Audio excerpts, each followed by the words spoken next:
cheia, cantando e dançando em roda da fogueira.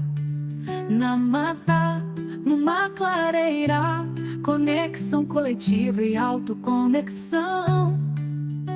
Em busca da essência do coração, contato com guia, com guardião. Conexão em mandala e aroma que exala, colhido na mata, que supura e que cura. Fogo que aquece, que clareia, afugenta toda escuridão. Chama que crepita da madeira, colhida do chão. Da Pachamama, mãe ancestral, ó Pachamama, nossa mãe comum. Nananina, teus filhos que errantes estão em passagem nesta travessia, Romaria.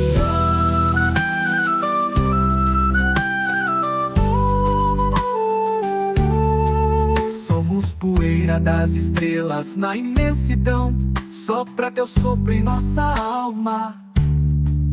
Acolhe-nos em teu colo maternal, guia-nos com tuas mãos, indica-nos na jornada a direção. Recebe a nossa dor, o nosso drama, que depositamos em tuas mãos.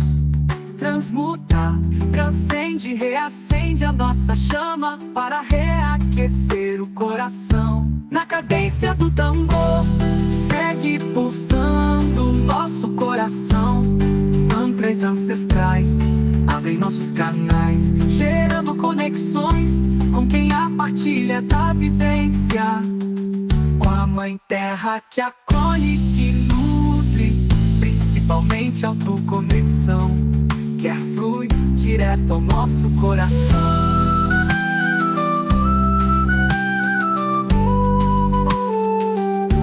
Conexão pelo fogo que purifica, traz renovo. Conexão pela água que lava toda mágoa. Conexão pelo ar que circula no respirar. Conexão pela terra que afugente a guerra. Gira, gira, gira, girando na cadência do tempo. Somos pensamento e movimento.